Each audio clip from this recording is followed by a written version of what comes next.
Topic is human workers in the Turkish garment industry.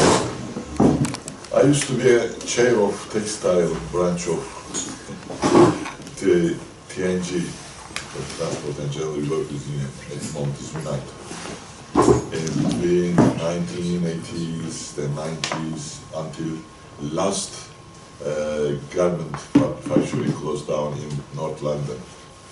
I remember we used to have more than 1,500 members from different communities in North London, Haringey, Hackney, Islington. There were more than 600 factories, not factories, they are small workshops. And I remember most of the members were women. And we organized small strikes, some campaigns for better working conditions. I give you one example. I remember Basri's factory in Anton Street in Hackney, and they, my telephone. Because some people, lunchtime, when the bells ringing to stop working, first mouse coming out from the holes. The workers were feeding them, and they were going away. Then they were opening their food bags and eating on their machines or cutting machines, a huge one. And I witnessed it once or twice, and I tried to persuade them, stop working, everybody, let's tidy up this place, clean it. Then we persuade them, and they stop working for 2 or 3 weeks. When they come back to the factory, they couldn't believe their eyes. Windows, you can go outside after cleaning the factory, new type of lights and everything. So in few days time, more factories start stopping working for the cleaning their factories. These are the conditions, one of the examples of the conditions of the factories in England. And there are many incidents, many tribunals we take the factory owners. For example, factory owner's wife has beat up one of the pregnant woman, 6 months pregnant woman, because she wants to go to check-up that day, and we take them to the industrial tribunal. But the consciousness was, level of consciousness, the class consciousness was very low. But without going to the industrial tribunal, they made an agreement between them. And this kind of, at least 10, 12 years, we worked very hard to organize and keep them organizing in the union. But in 1995, 96, all the factories are closed down because of the crookedness of the factory owners, also pressure from the government, because they said they cannot collect tax from them, so they closed all the factories. This is a kind of anecdote, but I talk too much because I live with this many things. Let's leave it to you. Hi everyone. I will present a part of my PhD research, which I'm currently working on. My research is based on 1-year fieldwork, which I conducted in Izmir. Izmir is the third biggest city in Turkey. It's a western city. So I was in Izmir for a year in 2015 and 2016. During that year, I worked in one factory for 2 months, and I worked in 4 small-scale ateliers, 2 weeks for each. When I say atelier, I mean small-scale sweatshops, like garment sweatshops.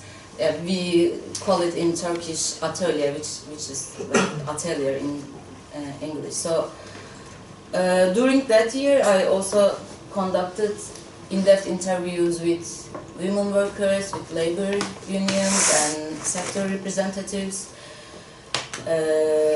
So these findings are coming from that experience. I will call the factory that I worked in as Grey Factory, so whenever I say grey, it means the factory that I worked in. And I will call the ateliers as cold, dark, sacred, and white. So they are the names that I gave to those companies.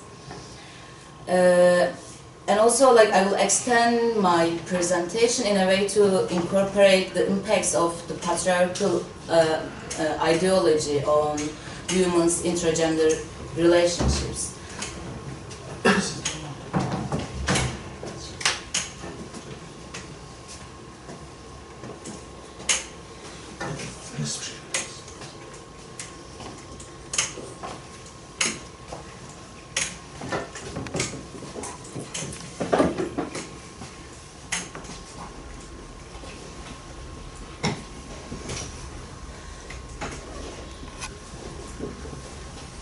To begin with, I look from E.P. Thompson's class perspective, which locates class in human relationships rather than in fixed situations. This perspective allows us to see the particular ways in which class subjects experience and understand their material conditions of life and work. Looking from this perspective, workplace is not the place that only commodities are produced, but it's also the place where social relationships are produced and reproduced.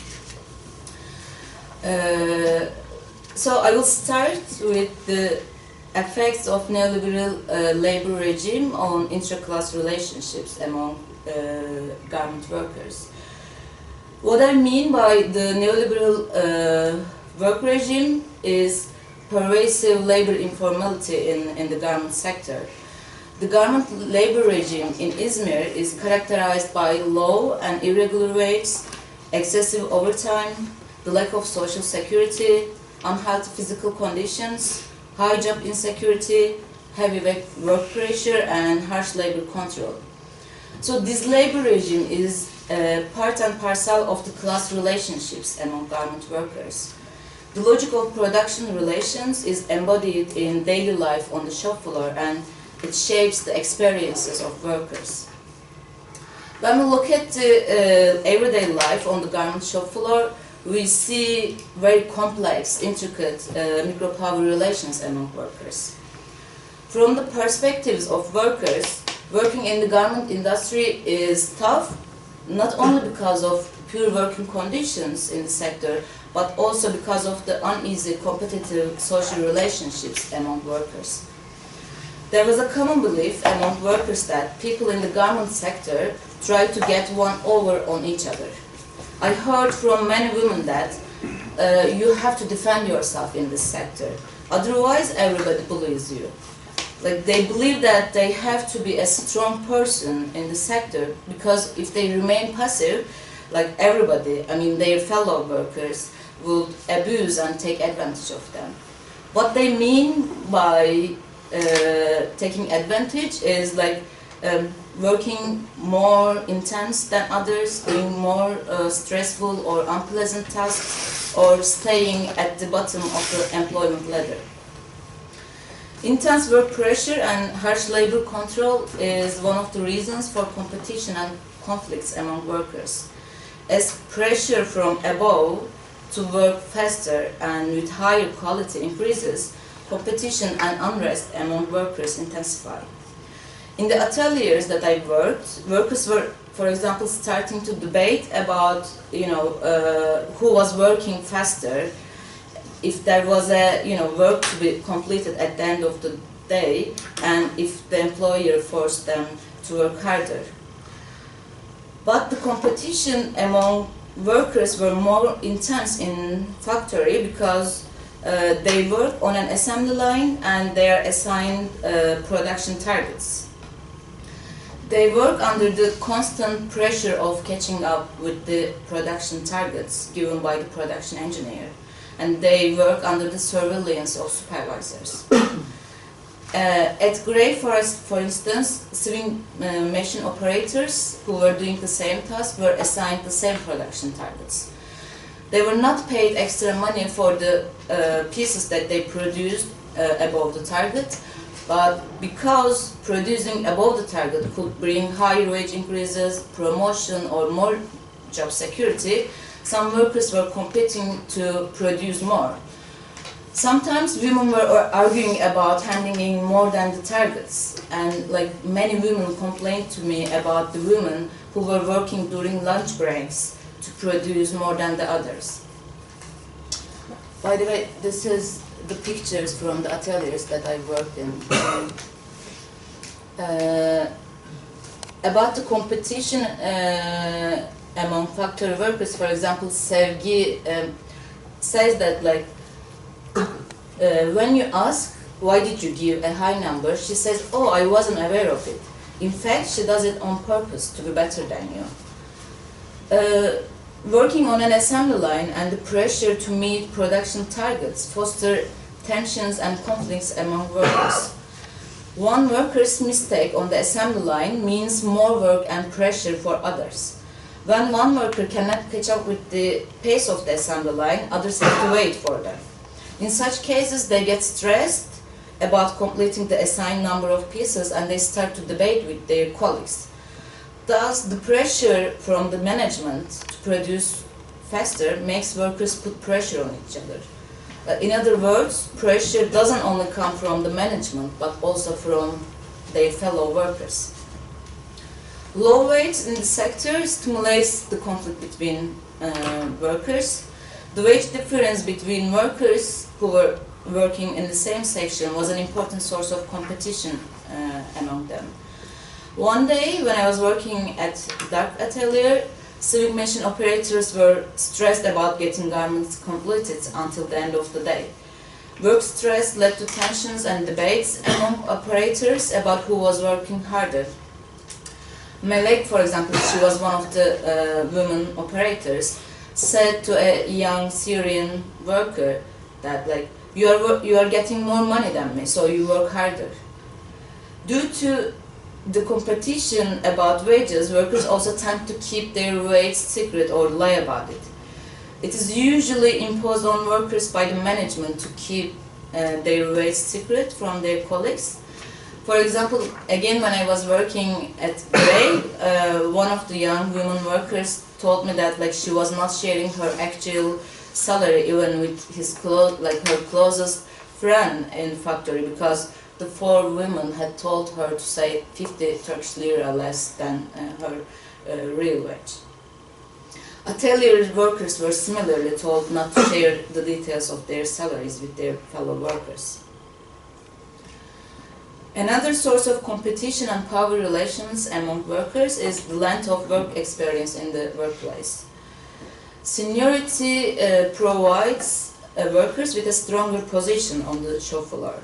Senior workers usually think that they deserve to get higher wages than the new workers. Many workers from different workplaces complain to me about getting a similar amount of money with those who just started to work. On the other hand, workers commonly believe that, like old garment workers, are hard on those who just begin to work in a workplace. Many women said that old workers bully new workers. They act as if new workers know nothing about the job. Because of this situation, women think that one must assert herself in a company that she just started working. For example, Zuhal says that old workers do everything to get rid of new workers so that they could be the best one and employers be in more need of them. The main reason behind this tension between new and old workers is the fact that the competition to be promoted or the risk of job loss increase as the number of the workers doing the same task grows. The fear of job loss fosters competitive individualism among workers. The garment job is characterized by master-apprentice relationship. It's mostly learned through work experience. However, I heard from many workers that experienced workers in the sector do not want to teach their job to someone else because they think that these workers will take their place at work. Besides, some workers told that some people teach the job wrongly on purpose to be the best one in the workplace.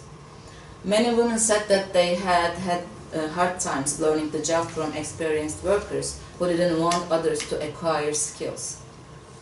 On the other hand, from the perspective of senior workers, it's not a good thing to be well disposed towards others in the sector because, like Hatice, I remember she was an atelier for women. She told me that she had sworn not to teach anyone her job because she heard that her friend had been fired and replaced by a new worker to whom she had taught the job. So, workers' reluctance to teach their jobs to newly employed workers stems from the fear of losing their job. Women also complained that garment workers tattle on each other to supervisors and employers. While working at dark and white ateliers, I witnessed many cases of workers complaining about their colleagues to employers and for women. The grounds for their complaints were speaking to other workers or passing the time with the mobile phones in the course of production or giving long toilet breaks or working slowly. Many women told that garment workers fawn over employers or supervisors for their own personal interests. This can be to be promoted or to get higher wages or to have like more secure place in the company. So unsurprisingly, this fierce competition among workers leads to distrust among workers and the negative self-image. Most women describe garment workers as two-faced people. Like I heard from many women that garment workers smile in your face, but they talk behind your back. During one of the tea breaks at Grey, I was sitting with a group of women, and I asked them whether there were any collective actions among the workers in the factory. They told me that there is no unity but competition among garment workers. But this idea was not only peculiar to Grey employees. Like I heard from many workers that garment workers are competitive and over-ambitious people. As Broe, I will quote Broe here, he says that the constitution of the worker as one among many competing and conflicting others masks their common membership in a class of agents of production who sell their labor power for a wage, as distinct from another class of agents who appropriate their unpaid labor. As a result of this constitution, workers tend to measure their work speed and quality against others. During my participant observation and the interviews that I made, many women complained about doing harder tasks, producing more or working longer time, but getting the same salary with others and not being awarded for their efforts. When asked about injustices done to workers in the sector, women mainly referred to having unjust working conditions in comparison to their fellow workers. They said that they were working harder, better or longer, but they were getting the same amount of money with others. So rather than complaining about the employers or general poor working conditions in the sector, they tend to complain about not having better work conditions than their colleagues. On the other hand, the articulation of the neoliberal work regime and patriarchy has peculiar impacts on women's intragender relationships in the sector. When I asked about women-to-women relationships at work, almost all factory and atelier women told that women are jealous of each other. In almost all interviews, it was the first thing said to describe women-to-women relationships in the sector. According to those women workers compete with each other and try to be better than anyone else. One reason behind this assumption is the neoliberal work regime that I discussed just before. So, like, the negative impacts of labor informality deteriorate women-to-women relationships as well. Like, as in the case of the general interclass relationships, most commonly cited sources of competition among women were getting higher wages, being promoted, or working less in the workplace. However, the neoliberal work regime is not the only factor behind the deteriorated intragender relations of women workers. For example, when I asked about relationships between women and men workers, none of the women mentioned the presence of competition between women and men. When I specifically asked whether there was no competition between women and men workers, like, many women said that it's very rare, it's unlikely. And also, like, being overambitious and jealous was specifically attributed to women workers, not to men workers. Most of the women thought that women are jealous of each other and do not want other women to be in a better situation than themselves. The roots of this women's negative self-image lie in patriarchal thinking which they have socialized by. This patriarchal thinking creates hierarchy and imposes competition on women to gain respect in the society. The stereotype that considers women as jealous and as their own worst enemies are widely accepted and reproduced in the Turkish society in which those women have been socialized. So this situation, this dominant patriarchal thinking strengthens and normalizes women's negative assumptions about other women.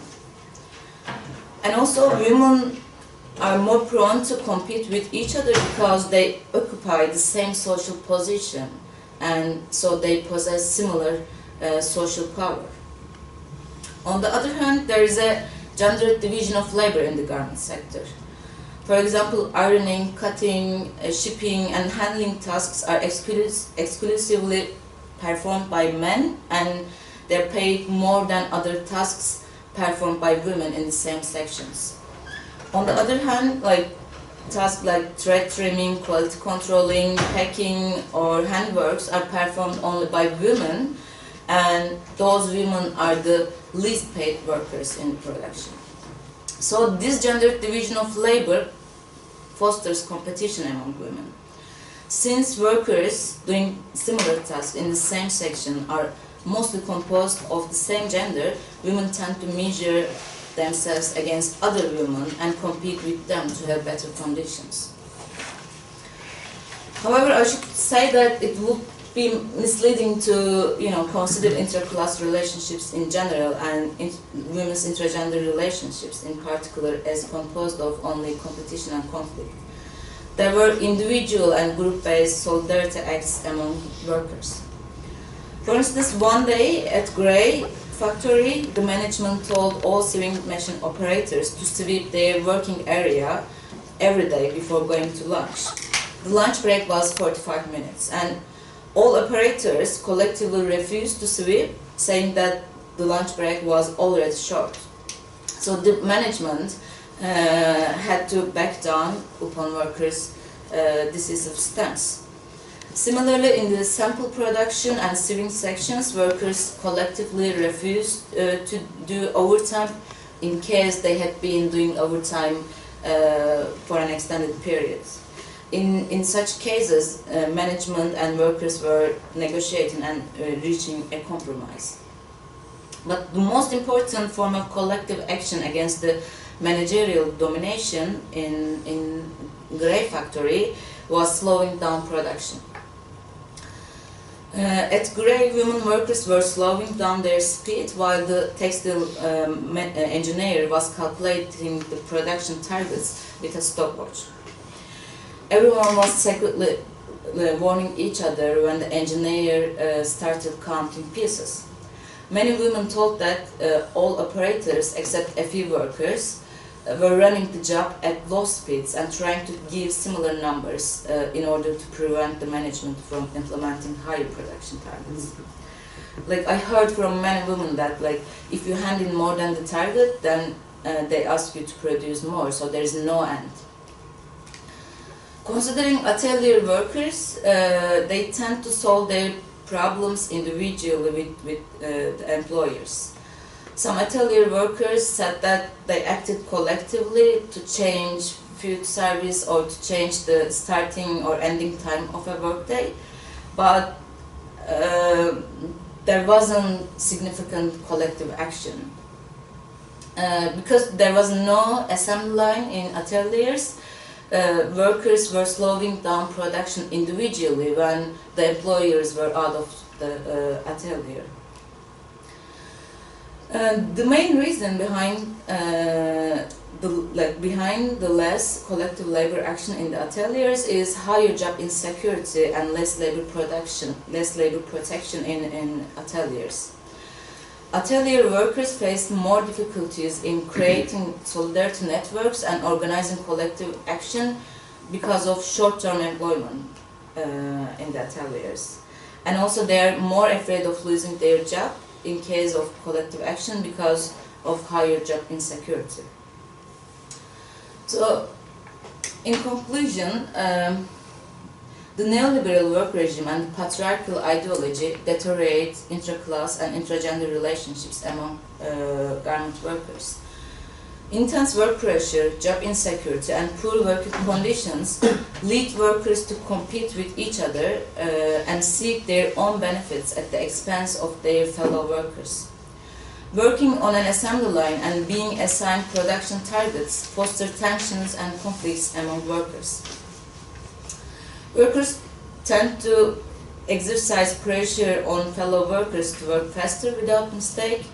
They tend to avoid teaching the job to new workers, to keep their waste secret, or to tattle on each other to supervisors or employers in order to have more job security, to get a higher wage increase, to be promoted, or to work with less pressure. As a result of this competition, they regard garment workers as competitive, overambitious, and unreliable person, and they regard the colleague relationships in the sector as pragmatic.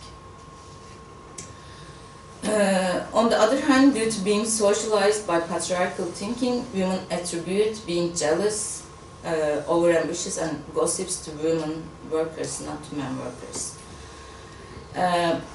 However, as I said again, like I will reiterate, is like interclass and intergender relationships also consist acts of solidarity, but usually these acts do not amount to long-term collective labor solidarity against the poor work conditions in the sector, but instead they aim at short-term limited gains. That's it. Thank you very much.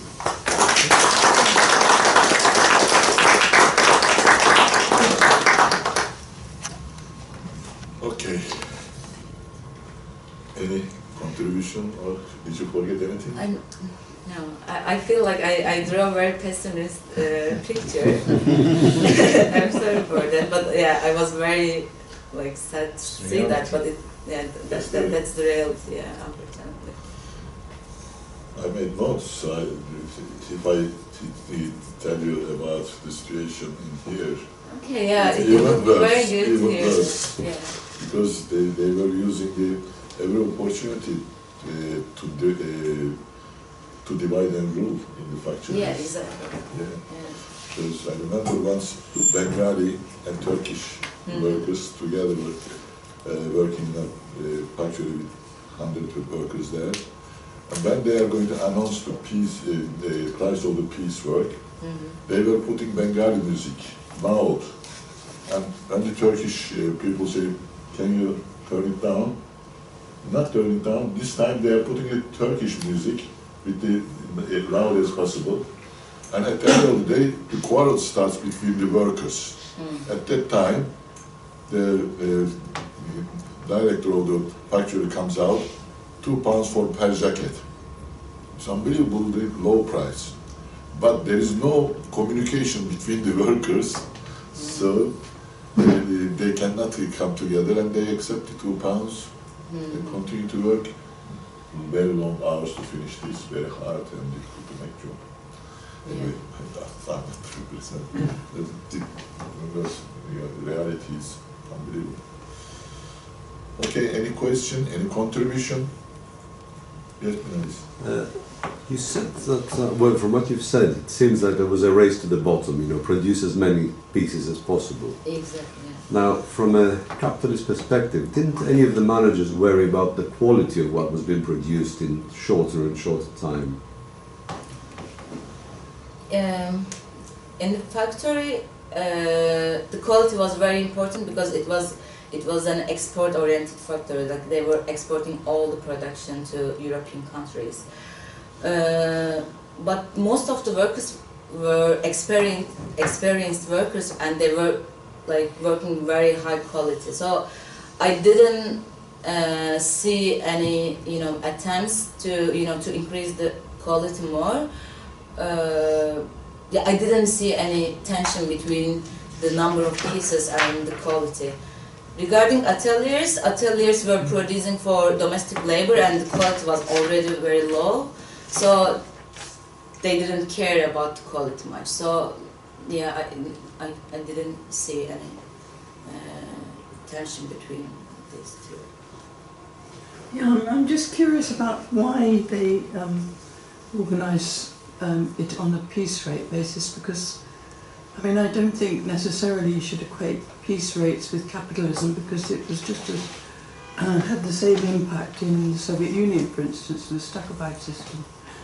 So I think, I mean, I don't understand with modern technology, it's usually counterproductive to use piece rates, because you depend on people working collectively, and it undermines that collectivity and people working as a team. So I'm very curious that the garment industry, in this case, certainly seems to be rather kind of not particularly backward. I mean, seems to be rather backward. But as it was in the UK, as it was in the UK in the 1980s and the 1970s and 1990s. Yeah. But I mean, but it was capitalism still. If you've got an assembly system where everybody depends on each other, it doesn't make sense to. So it wasn't piece-rated payment. Like they were paid monthly. They were just so how much is the piece rate as a proportion of the weight? The production engineer was counting the number of pieces just to make workers to work faster, not to to increase the expenditure of the labor in the production. It wasn't about the wage. So they were not they were not given wages according to their performance.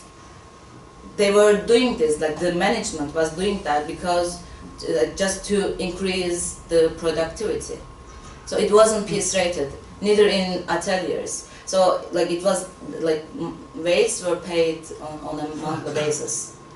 Not all the workers are getting piece work rate in here. Pressing is hourly, they are calculating, and also buttonholers, there is no piece. Also, I think one or two more pieces of work, but not all of them. That's why they are not rely on each other. Can I add? Yeah, I wanted to say the same thing. You're talking about wage differentials, yes, not piece rates. Wage differentials which are perhaps based on some of them accounts of pieces, but could also be bonuses, but it's not, you said already, it's not piece rates. It's a bonus. Yeah, there wasn't any extra payment for producing above the targets. These targets were given just as a way to control labor. It was targeting to produce, to increase the productivity. So, but they were giving gold. It's very common in Turkey, we even give a quarter gold coins in wedding ceremonies, for example. So the management in the Grey Factory was giving a quarter gold coin to workers who doesn't take any leave of absence. So it was again a way of labor control, but it wasn't about the productivity. It was about, you know, they were trying to, you know, prevent workers to take from taking a leave of absence. Yeah. In 1980s, flux of work produced on this matter. Especially, I was interested in the British, what was happening here. Especially the women's workers issue, like Anifisakliya, one-way ticket, and Swasta meter, the women's workers' position, etc. They all come from, for example, Ani from Greece and Swasta meter from India, etc. They all bring all these perspectives in. When I come here, I was very interested in to see whether the neoliberal economy, which is settled down now, even over, what's the difference? I didn't see any difference, because you are basically speaking about the middle part of the garment industry as an industry, whereas the industry's beginning is huge, big, and it is very much related with the globalization, and the neoliberal economy is affected, shaped it. There is cooperation between the countries, and there is also competition, and various things, collaboration too, because there's an artistic side of it. It's a passion, and all these things is happening. But what I understand from your presentation, nothing changed when I worked in the factories here in this country.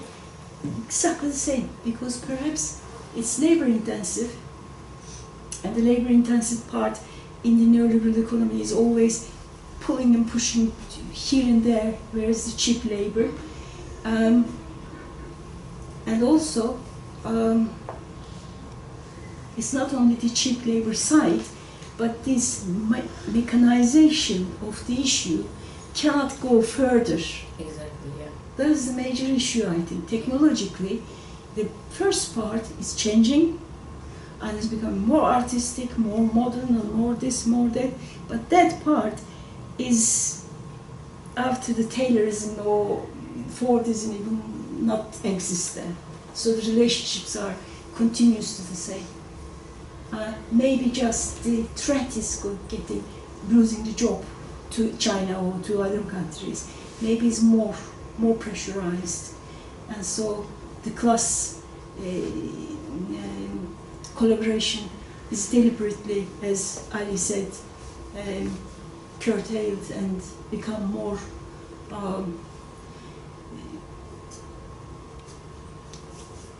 disappearing issue. Mm-hmm. I mean, it was never there, but nevertheless, because in this country, it was not only the women's worker, it was also double, I mean, it's coincide with the immigration issue. Mm-hmm. I mean, migrant workers and garment workers, women workers, they all exactly come together. And I also would like to know from your study whether in the factories where these women are working, are they also having any problem of immigration, like Syrian workers, perhaps workers coming from other countries, or workers come maybe long before, came here from Balkans or whatever, and so under the category of göçmen. If they are, because every country you can find this combination. It's not only the women. This is one thing that takes you down, but the second aspect is takes you down is being foreign in that country and having difficulties. Yeah. In terms of education, etc. Yeah. There was no Syrian workers in the factories when I was doing field work, because like back then it was not legal to employ Syrian workers. There wasn't any legal regulation about it. But then they made a new regulation, like the government made a new regulation which allowed employers to employ Syrian refugees. But there is a big, bureaucratic process behind the employment of Syrian workers. So, and like in that case, like factory owners like have to apply the legal, minimum legal regulations and labor rights. So they avoid employing Syrians, but there's a growing number of Syrian refugees in atelier scale production, because atelier scale production are mostly illegal. Like most of those companies are not registered to the and most of the atelier workers are working without labor contracts. So it is more easy to employ Syrian refugees in atelier scale production. Yeah, I worked with many Syrian workers in the ateliers. Like half of the workers in each ateliers were Syrian, but most of them were men and child workers. Like there were only one. Like there were two. One was 15 years old Syrian girl, and the other was 19 years old Syrian girl. So there were, I don't know, maybe 20 Syrian men working in those ateliers. But the number of Syrian women working in the garment industry, I mean, like in the workplaces, is low because of their responsibilities in the family, because they have to take care of their children, and they have to do domestic work, and so it's mostly men and young. If it is women, mostly young women who work in the garment workplaces. You said that part of the methodology that informed your research was E.P. Thompson's work on the formation of class. So I wondered if you could say something about what lessons you drew from the material that you've got in terms of the formation of class. Because obviously what you're describing is kind of the breaking down of it's an opposite process to what E.P. Thompson was describing in the making of the English working class, 1790 to 1832, where workers coming from lots of different backgrounds, weavers and textile workers formed an important part of that, came to appreciate that they form members of a single class. So that's the thesis which he puts forward as part of a process that happens. What you're describing seems to be the opposite process to that, where the workers don't have a feeling that they have a common interest as a class. Is that what you would say? Do they see themselves when you're describing what they think about themselves? What do they think about their employers, about the bosses? What kind of attitude do they have towards them? Is there any common feeling when they approach that relationship, for instance? And could you say something about the history of garment workers in Turkey, in terms of, is there a history of trade union organisation or political organisation which has been undermined by the neoliberal work regime which you describe? I just want to ask one question. Are you going to reply? Yeah, can I, before I forget? Yeah, Thompson makes a distinction between being a class and becoming a class. So in my case, like yeah, like most of the workers didn't feel like they share common interest altogether. Like as I said, like they were competing with each other, like they were acting at the expense of each other. So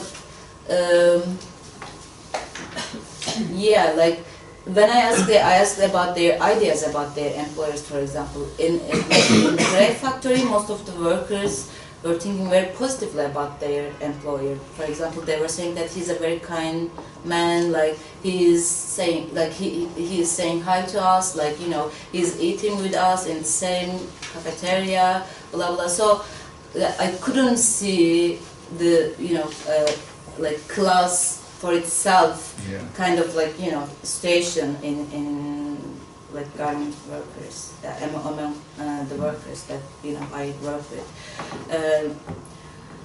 In terms of the history, do they have a history of industrial organisation? Unfortunately, no. Like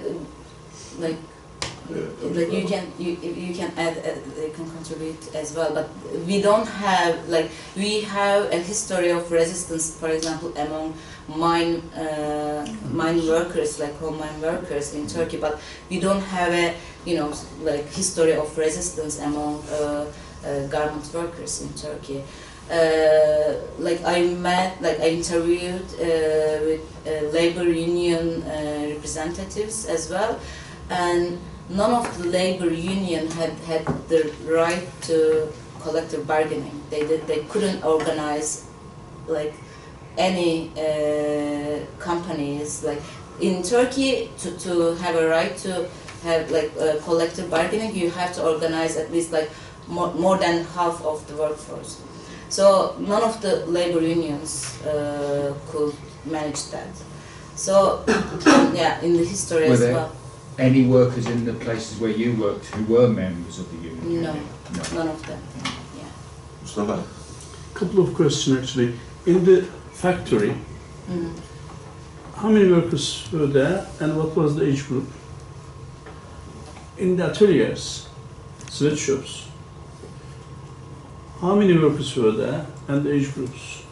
Were they young, old, and were they aware of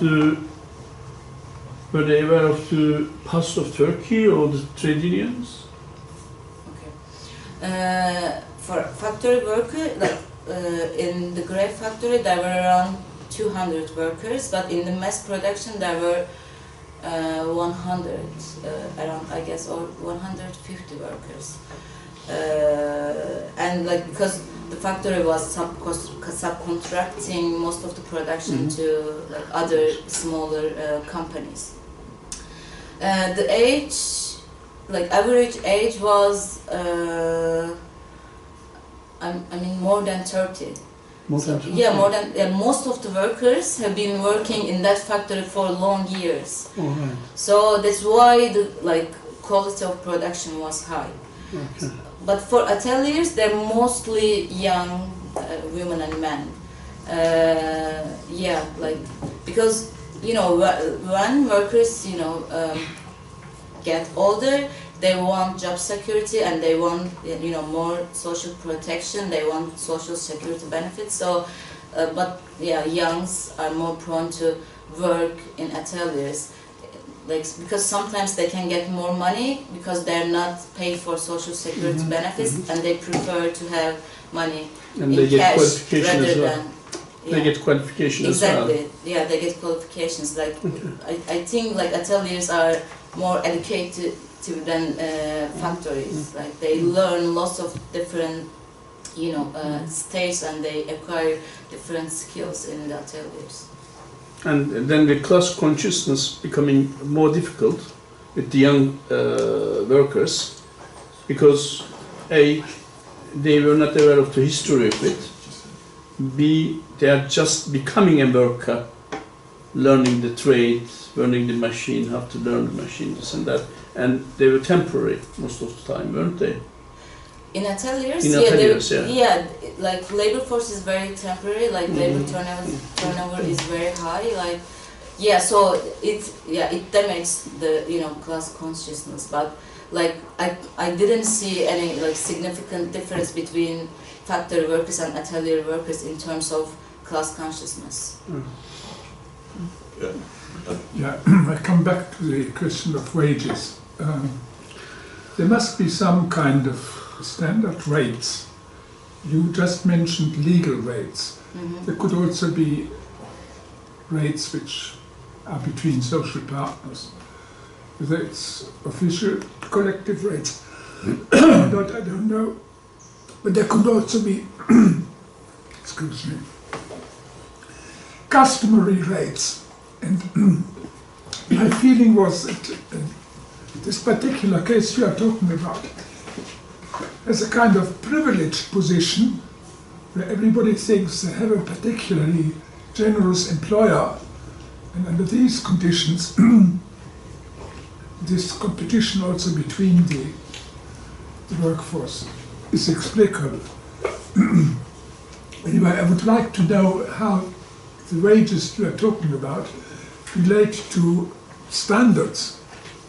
Yeah, there is a minimum legal wage in Turkey. It was around 1,400 Turkish lira during my fieldwork. I don't know how many pounds. Less than 300. 250.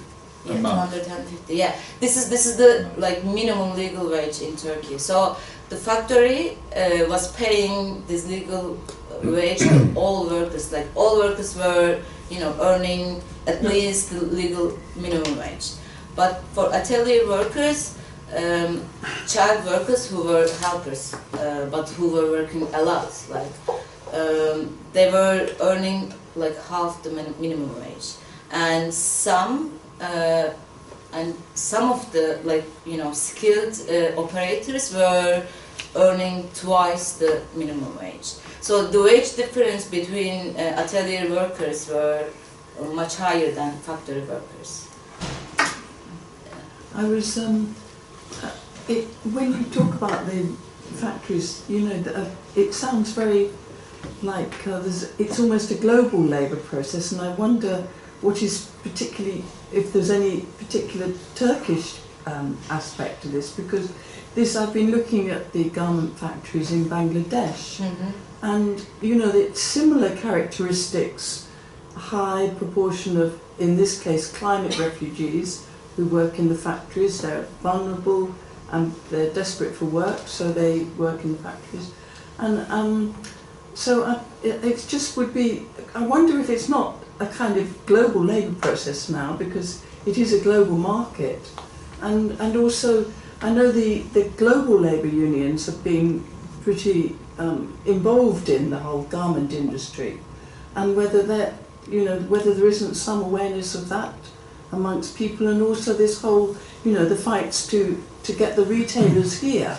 I don't know who they're selling what they're producing to, but Topshop and like Polish. yeah.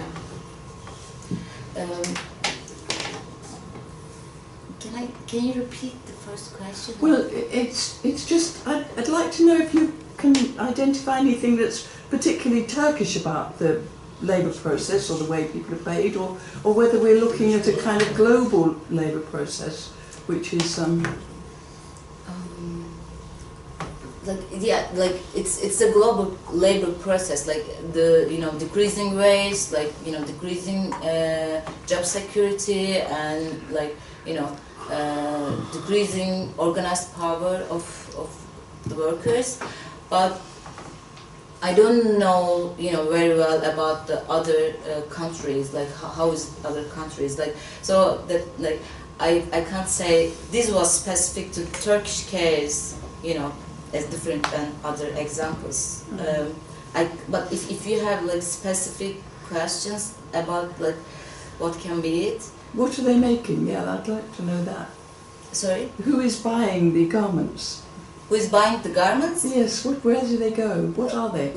For the factory, the buyers were Topshop, okay, so Mark it's similar Spencer. to Bangladesh. Exactly. So they're all in competition with each other. Yeah, exactly. It's a global, competition among companies. Yeah. Okay, it's fine. How long did you work there? How long was your observation in those places? I worked in the factory for 2 months, in the ateliers 2 weeks each. So, yeah. Yeah. My question, I ask this because it might be too short for observing any changes in the union relations and so on. You didn't have enough time to observe their relations maybe with the unions, because in the textile sectors we have two big unions. Mhm. Textile in left union this, and Teksif in the bigger Yeah, I know. I Turkish. met with them. Now, what do the union people say about the situation which you are describing here? Do they not have any unionization activity, campaign, anything? Because Izmir especially has a history of very bloody class struggles. In 1970s, 80s, we have Tarish upheaval. Lots of people died. It happened in the textile factories, and there were many factories around. The Aydın, the hinterland of Izmir is full of textile struggles. So I understand what you say, that today Turkey is in a deep, dark period. So the class, working class is getting atomized. Unions, political consciousness, everything is doing the bottom. I understand that. But they must be, for example, children of retired workers. They must have something behind here for organization, for class consciousness. Otherwise, what you have been telling, I am a practicing worker. More or less the same thing happens in my workplace, in the middle of London, Wood Green. Workers are individualists, they just care about themselves, they don't talk, they don't complain about the seats and so on. They make me crazy every time I talk about them. He's working Mauritius. Yeah. But this is a very, very common situation. But there must be some union people trying to change this. Yeah, if you could just One last question from me.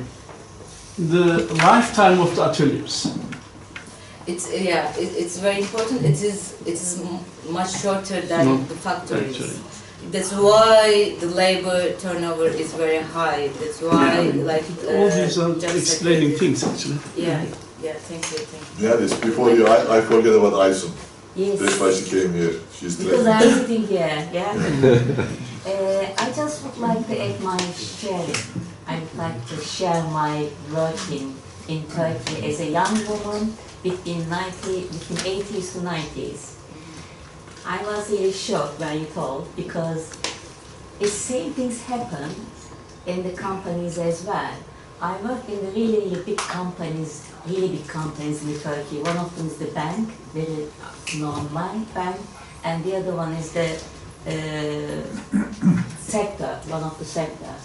And in the bank company, they opened a new computer system, they doing it, and they hired a person between age 18 to 25. I was one of them.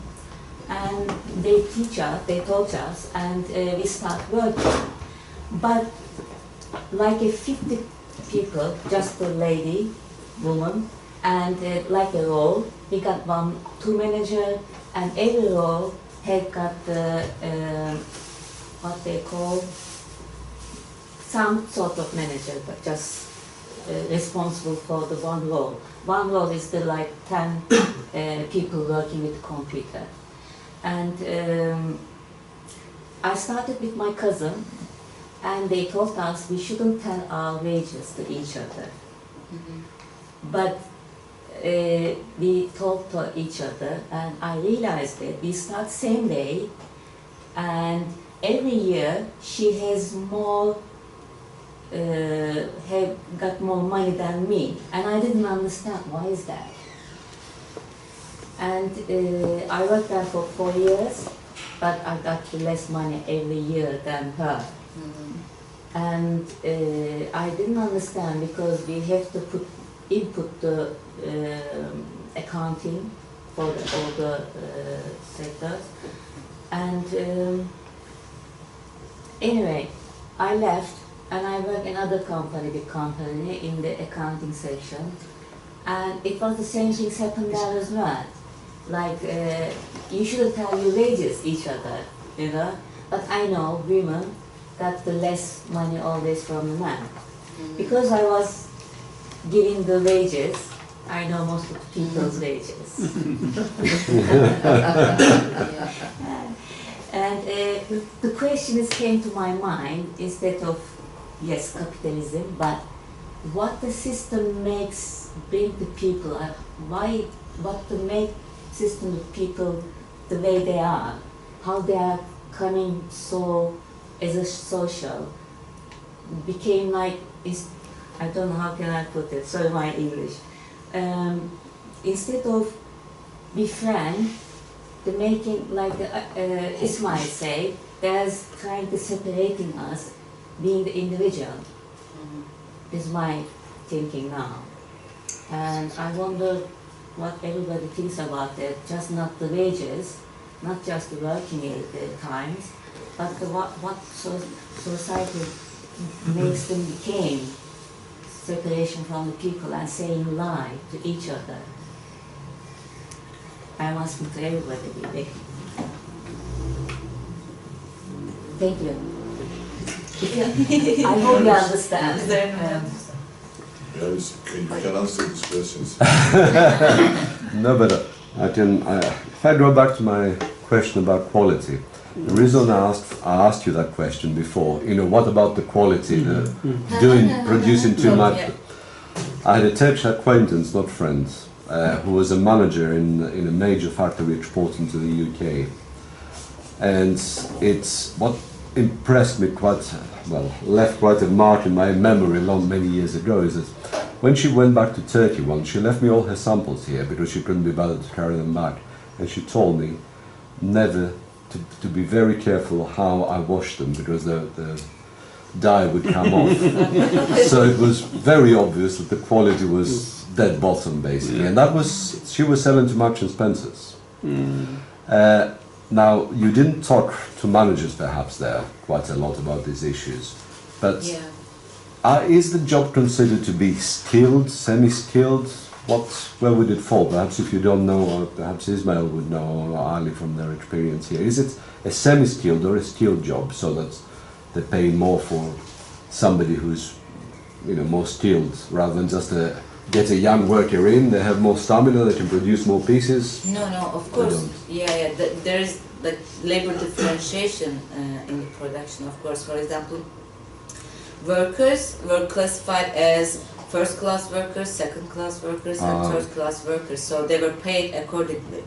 And for example, helpers were at the bottom of the ladder, and like thread trimming women were the same, like they were paid, you know, least wage. So yeah, there were labor differentiation. So like, for example, one day the manager gave me this list showing workers' performances and their, you know, how they're competent in each sewing machine, because there are different kind of sewing machines, and they decide on, you know, like which class operator is, like, you know, how many different sewing machines she can use and how competent and how fast she can use each machine. So yeah, like there were like less skilled, semi-skilled or high-skilled categorizations.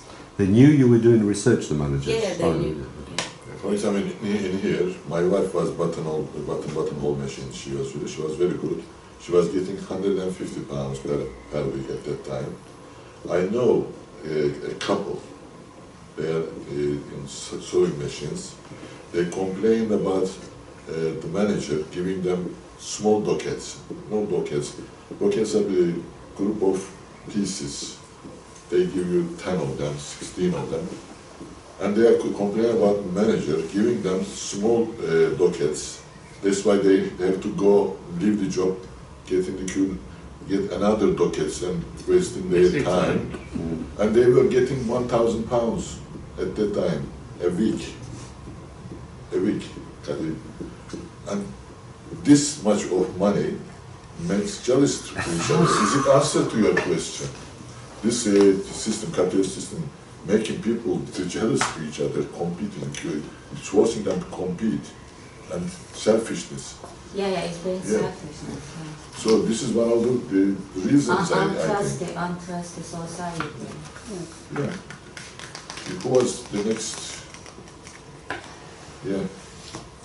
I want to know whether there was home workers linked with the factory. Yeah. The another contribution I want to make is maybe a bit more adapt the issue. When it is a labor-intensive industry, there are definitely the producers wants to have non-unionized. I mean, for example, when shipping industry, the steel, coal industry, etc., closed down in this country, immediately male workers went to southeast, and the north countries left alone because of the mortgage system. The families couldn't move to the south. Men find a job in the south. Women stayed with their children, and America immediately step in and bring all this assembly, like we were saying that Turkey is an assembly kind of industry creating, and it was in this country, the Silicon Valley, it was become the Glen Valley, etc., and they were doing assembly production, female, because they were not unionized, and it was good raw material for them. So when it is labor intensive, you can see anything like a slave, they need to work, and they do everything. No contribution, would you like to say something? And home-based workers, like home-based women workers are very important part of the production and labor force. I interviewed with them as well, but in this presentation I wanted to keep it at the workplace level, like that's why I didn't mention them. Yeah, like they're differently from factory and atelier workers. They are piece-rated workers, and they have no job security at all. They don't have any employer. They are middle women who act as a bridge between main firms and those women. So, like, but like there was, of course, there was no collective action against the firms because they didn't even know like which firm they were producing for. But the solidarity networks among home-based workers were much stronger than atelier and factory workers, because those workers mostly live in the same neighborhoods, in the same states, and they have been, neighbors, friends, relatives for long years, and also there's no labor control at the point of production. They produce individually, separately at their home. And whenever, for example, like one woman cannot, meet the deadline, like other women come together and help her in finishing, completing the work. So, yeah, it was good to see that, like, there was a like stronger relationships between home-based women workers. But in terms of if it's class consciousness, of course, like they were not talking about even an employer. There wasn't any workplace that would, bring those workers together and, act for their own interest, like their collective interest, or act against the employers because maybe there was no reason for competition because, the competition would bring nothing to them. So there is no wage increase, there is no like social security benefits, there is no job security because their job is already insecure. Also, workers were coming from a rural area. They have that class consciousness. That's why it was very difficult to organize them. Maybe you would like to say something. I think you know the factories, the fabrikaları biliyordur zaten değil mi? If they like to say about it. Bir şeyler söylemek ister misiniz? Siz de bu fabrikaları çok iyi biliyorsunuz. O zamanları yaşadınız. İsterseniz Türkçe söyleyin, tercüme ederiz. Evet, işçilerin durumu zor. Çünkü birleşemezler. Patronlar istediği zaman birleşirler. Ucuz iş gücü, cheap labor. They used to work or witness the, you know, the textile factories period when they are, what he says, the bosses are coming together easily, but workers unfortunately. But according to my experience, even bosses couldn't come together because everybody understands that there will be something wrong in here because of the British government understand they cannot get tax out of these factories they are trying to close, and they imprisoned 85 factory owners. You remember, one of them was Syrian. He used to be a member of us, and he opened a factory. Then, because of the exploitation, also fake receipt or the work, they find out about they put him in prison for 6 months. Even this couldn't bring the factory owners together. Benim demek istediğim şu, şimdi patronlar bir araya gelip grup daha da ilerletip işlerini, işçilerin bir araya gelmesi öldürücü olur. Çünkü bunları mesela mezhepçilik olsun, dini yönden ayırtmalar lazım. Divide and rule tactics factory owners is talking about, which is right. Bunu Marx söylüyor. 1844 el yazmalarında. Yeah, okay. Well, I just wonder, I mean, when you done your research or work in the factories or ateliers, have you checked properly each worker, textile workers, that has got proper and legal contract with the factory or ateliers? And also, if the factory conditions, how is the factory conditions, or work conditions, health and safety perspective, and also, I don't know, while you worked there, have you noticed any examples? For example, if a boss sacked one worker, I mean, what procedure they followed, or if there is any legal procedures. I don't know if you have any answers. In terms of physical conditions, the factory was much better than ateliers. Ateliers, for example, they lacked sunlight, like they were using like stoves, you know, they were, you know, putting these extra garments in it and they were firing it, which was very risky for workers' health, of course. And like everything was just in one floor, like toilets, you know, small kitchen and like production sphere, everything was just on one floor. And yeah, the quality of food was much worse in ateliers than factory. Factory was much better because it was an export-oriented factory. Like there were audits by international, how would you say it? Like BC. Buyers. Not buyers, but there are some like organizations who, you know, audit those companies on behalf of the buyers. So I forgot now. BSCI. Inspectors. Yeah, like okay, I'm telling the name of the company. Control. Yeah, like kind of. So they you know audit factories in terms of like, you know, health and safety issues, and like in terms of the implementation of legal labor rights, in terms of child labor and like, you know, bonded labor. But again, even in that factory, for example, toilets were, you know, very unclean, And like once just I saw like a paper in the toilet and I was shocked and I was very happy and I said, oh, there is a toilet paper in the toilet, and then like women said that, oh yeah, because there is a like inspection today. Yeah, there's an inspection today.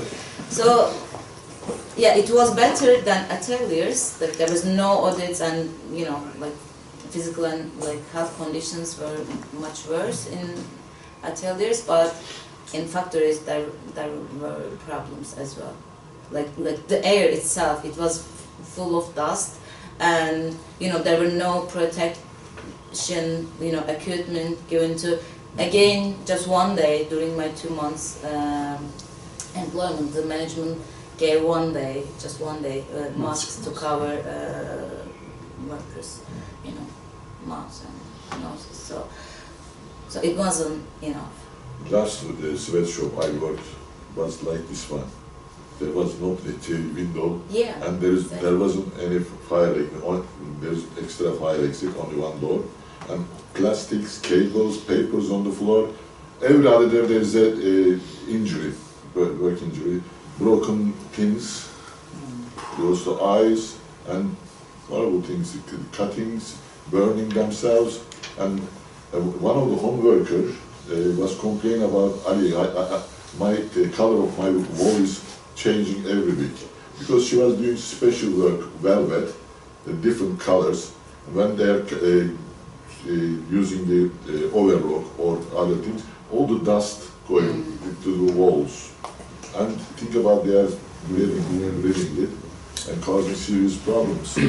Yes? Yeah. If the factory is not registered, it means workers are not registered either. So if factory is not regarded as one of the production units in the statistics, that means workers are not included in the textile workers statistics either. So what is your estimate of how many of these textile ateliers exist in comparison to big factories in Izmir? Izmir is known for big factories, but if the ateliers are, for example, as big as the factories, then we have to think about the official statistics once more. And secondly, if the workers is illegal, that means they have no social insurance, no national insurance number, they are not registered as workers, they don't exist in the health system. If health and safety issue happens, somebody gets sick or accident happens, work accident, they are not registered. How do they tackle these problems?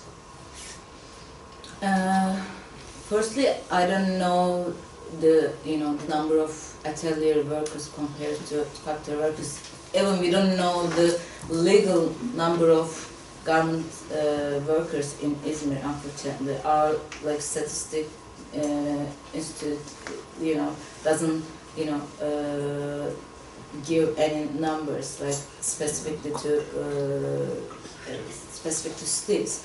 So I don't know, but in Turkish scale, like in the national scale, it's said that like the real number is 3 times more than the official number, like in garment workers case. So I don't know how is it in Izmir, but like it shouldn't be less than the the national ratio. What do the union people say about this situation? Actually, union people just try to organize in factories. They like those that I met, like they just try to organize, not like even the factories which are exporting. So they try to like get like international support through these like big names, big brand names. So like I have like they're not trying to organize atelier workers. So because it's even like it's understandable. It's even very difficult to organize factory workers who are legally registered. So like in case of like like total informal employment, it's much One more. of the union representatives' questions to me when we are trying to organize the workers in the textile factories, can they afford the membership fees? Membership fees. Membership fees, yeah. Because they want to be sure about if they are going to get money out of them. How can a worker getting less than minimum wages, yeah. they are going to pay £20 or something like £30 a month or something like that, or 30 Turkish liras as a union fee? And they are business-like approach. I don't know. One last point I want to make. I understand my comrade's reaction. Marx in Capital One tells about more or less the same situations in Manchester, in textile industries, the problem of dust, and everybody is inhaling it, and the Irish workers create problem so that they bring the Scottish workers in order to create more competition. But luckily, Scots are clever. They create unions. At the end of it, it doesn't become a disunity. The whole disunited bunch of workers start organizing workers. So in these ateliers, there must be some sort of alliances between groups of workers, so that if somebody is on the side of bosses, some people must be against the bosses. So maybe yeah. Maybe more I'm sure there are, but in the workplaces that I worked, unfortunately there weren't those kind of workers who were trying to create alliances between themselves and stand against the employer. So it wasn't the case. But this doesn't mean that they are totally happy with what's going on. They were complaining about the wage, low wage. They were complaining about many things, like about the managerial domination. For example, in the grape factory, their anger was against the management, not against the employer. For them, the bad apples were the managers, not the employer. They were thinking that if the employer knew this, he wouldn't let this to happen. So, unfortunately, that was the case. I couldn't respond to your first question. So, you said that there was a history, textile workers' resistance history. Unfortunately, I couldn't see any trace of that history. I asked women if what do they think about labor unions, if they have ever taught the word labor union. Most of them was like, I'm not sure. So they didn't even know what labor union means. So there wasn't any attempt to get into contact with workers from labor unions. They said that they have never. I said have you ever thought about it, or has anyone ever tried to make you a member of any labor union? And their answer was no. So unfortunately, in that case, it wasn't relevant. Just a comment and a question as well. I don't think we should be necessarily surprised at what you're reporting, because the history of the formation of the working class and the labour movement does not just go in one direction. There's a whole, over several hundred years, there's trade union membership does not constantly grow, it also collapses and goes down. So we have periods where the working class is progressing and is on the up, and we have periods of reaction as well. That's the same, the labour movement in this country, in Britain is a history of that as well. And we're actually right now, we're in a fairly reactionary period in Britain. It's not just in Izmir.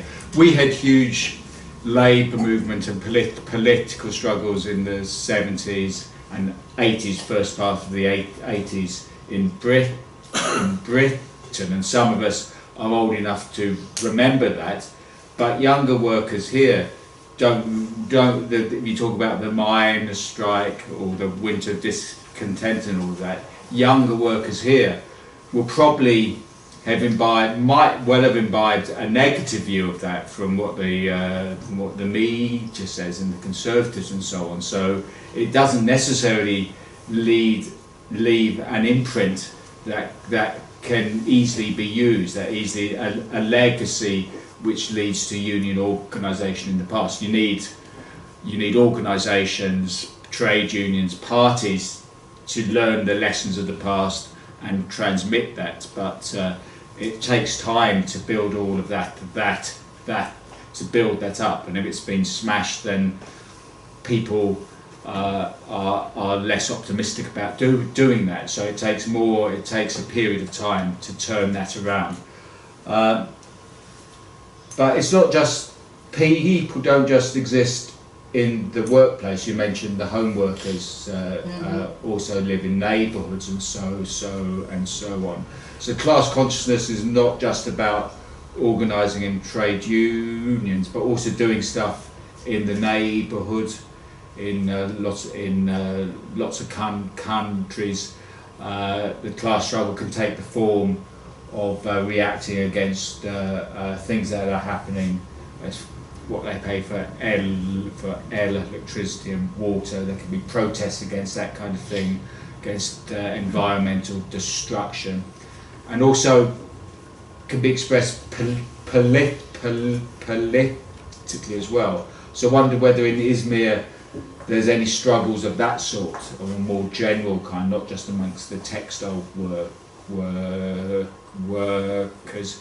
And I wonder whether you discuss what the politics of the workers in the places where you worked was. I mean, their political what position. their political views were, what parties they voted for in elections and that. Because it'd be quite interesting to know that. Because class consciousness, class activities around it thing, not just focused on one particular activity in the workplace. So I wonder if you could talk about that at all. By the way, like, this is very helpful for me because I'm still trying to build my arguments. But when I'm talking about the interclass relationships, like I'm talking about the interclass relationships on the shop floor in the daily life. So, but this is happening in the absence of collective labor action, in the absence of labor union. So when I met with labor union representatives, they said that they are trying to organize workers in some specific factories. There were like 3 factories they were trying to organize workers in total. I'm sure that the situation is different in those factories, but my picture shows the general picture, like in which workers are not unionized, they are not in the process of unionization, they are not in the collective struggle. So this is the case for those workers. So I didn't, for example, met with those workers who were trying to organize, and like I don't know how was the situation between, like how was the relationship between those workers. Probably it's not the same. But this picture is unfortunately the general picture of the labor conditions in Izmir. Like as far as I know, there is no other struggles which are not, struggle against the employers or the capitalist system. But there was the Gezi Park, the park. There lots of Gezi Park. There are lots of protests around that. Weren't there protests in yeah, there were, but I don't know if garment workers were involved in this in those protests. I asked their political views, and most of them were AKP supporters. They were Yes. because they're rural to urban migrants, Okay, so that's they came to interesting. Izmir, like I mean, when they were teenager. So they come from the conservative culture, and most of them were Turkish nationalist and conservative people, and they were religious type. yeah, religious type, and like I had just one woman who called herself a socialist. She was a great woman. Like I was talking to her, I was asking her why they're not trying to get organized, and she knew her colleagues that she has been working in the sector for more than 20 years, and she was always saying that those they're my very close friends, but they're nationalists, they're conservative, it's very hard to change their mind, and I am the only one in this factory, so I can't do this just myself. So yeah. Can I ask about the employers then? Because are they financial capital, or are the employers still? I don't know. You talked about the difference between the manager and the employer. Do people know who the employer is? Yeah, they knew the employer, because employer was really eating with workers in the same cafeteria. The manager or the employer? No, employee. Yeah. Managers were production managers were already in the production sphere most of the time during production. And the employer was sometimes coming to the mass production sphere and saying hi to workers, and he was eating with workers, and he the management was organizing events 2 times a week. One was New Year's Eve. I attended one of them as well, and one was picnics. They were organizing a picnic for workers, and in these events, all workers, management, and employer were coming together. So they knew who was here. Parallel to Turkey, in here we organized workers in 15 factories, and they choose their shop stewards, and altogether something changed in the factories. Later on, all shop stewards open small sweatshops, and they become the boss of their own job. And they were eating together. They were working, but according to workers, they are good, but they were made good. Can I add something which I think wasn't understood? Linda was asking the employer. Is the employer the owner? Yeah. Yeah, he was the owner of the Owner factory. of small business. Yeah. Was And a for privately owned company. Yeah, it was. Yeah. For example, for atelier owners, they were mostly former garment workers. So they opened the company with a few machines and a few workers, and But they're subcontractors. that they usually work for big companies. They produce for big companies. They mostly do either, for example, sewing or ironing. So they have usually just one section. So they don't have all sections which is required for garment production.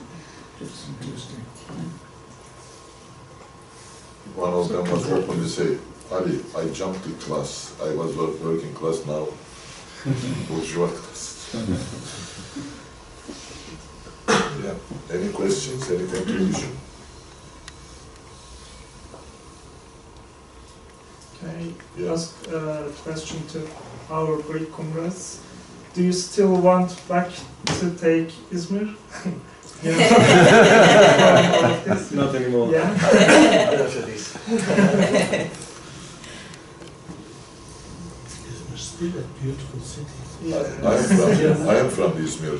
I know the area, what she's talking about, Şiili, Gümüşhane, and other places, because I used to so-called sell biscuits over there. And we couldn't sell the biscuits, we were distributing the biscuits over there. But they are working very long hours. at the end of the day, they were like a very well cooked portion of Chypros. Unbelievable situation and working conditions. And most of them were coming to the other part of the Izmir. There wasn't any bus to go up to the factory. They have to walk very long distance to reach the working places. The unbelievable condition at that time. Now, nothing has changed. I don't know. Can I just say something? In 1970s, there were lots of textile ateliers here in North London, but somehow something has changed. Then all the factories, all the ateliers went to Turkey. Then they went to Romania. Then they went to Bangladesh or other countries and Eastern European countries.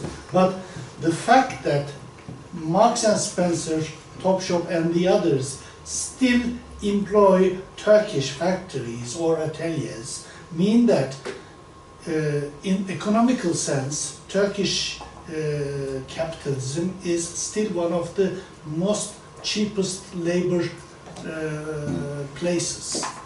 So Professor Özlem Onaran from Greenwich University is going to give a seminar in June. She will tell us about the economical situation in Turkey. One of her explanation is that it is one of the most cheapest labor countries in the world. It can compete with even Bangladesh in economical terms. It is crazy. When the class struggle makes bottom, well, everything else goes up. One more issue in relation to Turkey. These days, it's like a ghost story. Everybody is in prison, lawyers, professors, etc. So it puts an extra fear.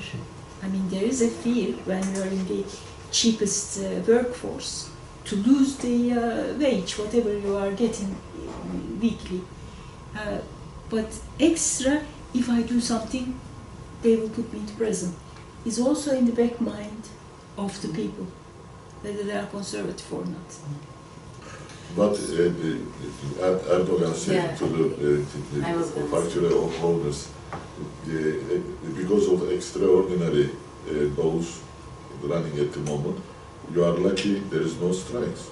Yeah, yeah. Yeah, he like openly told it that like they are using the state of emergency law in the interest of employers, like because they're not allowing any, they're banning strikes. Yeah. Strikes, demonstrations. If there is 3,000 workers out and they are sending 5,000 policemen, if 10,000 students comes out, another 10,000 policemen around. Recently, there are many demonstrations in the universities because they are trying to divide the universities small pieces, and so the very difficult conditions to organize the workers and organize themselves, but still fighting some people, which is good. Any other questions? You've got another 10 minutes. Today is the best day. We don't know what happens in future.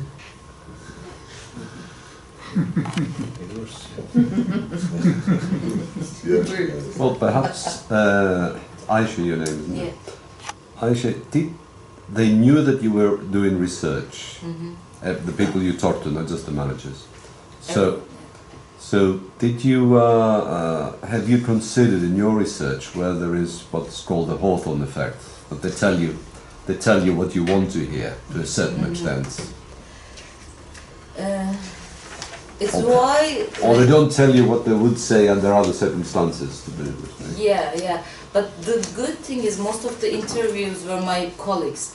So I already had spent long hours together working together in the workplaces. So that's why we were already feeling like friends. So I didn't feel it because, as I said, like I didn't push them to to interact with me, but in time, like we developed a friendship. So no, like I thought that they were open, like towards me, because we worked together. I don't think we should be surprised that this is what the workers are. If there's not, it's not like there's lots of strikes happening, and we want to understand why all these workers are going on strike. But then when you go in there, they're saying no, we never think of going on strike. They aren't going. There's no strikes as far as I know. Yeah, there's no, and this is the conditions in the lack of strikes and in the lack of collective solidarity. Also, 90% of the media belong to the companies supporting Erdogan and the party, and if there is some activity or actions or strike or protest, you cannot see in the news. Only a couple of TV channels mention about it. I was thinking more from the point of view that they may have thought that Aisha was sort of more connected to management. And exactly. Okay, let me tell it. Of course, workers thought that I am spying on behalf of the management. That's what, management was thinking that I am spying on behalf of government, and labor union representatives were thinking that I am spying on the employers, that they were trying to organize the workers. So everyone at some point thought that I was a spy for someone. So yeah, but in time, yeah, they understood that I was pure like student who was trying to. They didn't understand what the PhD thesis mean.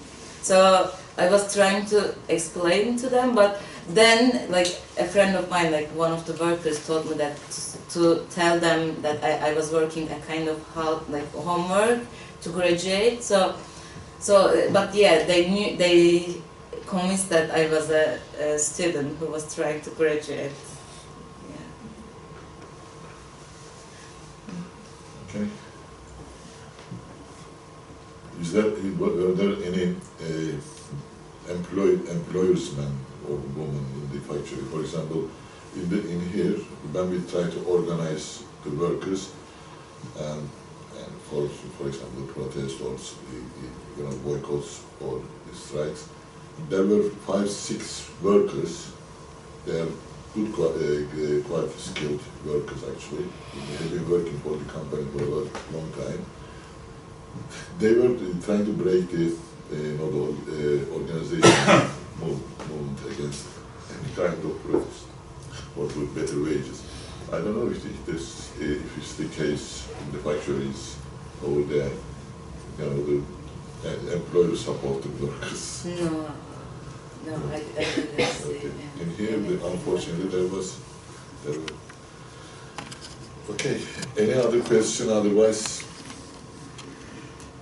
thank you very much, Aisha. Thank you very much.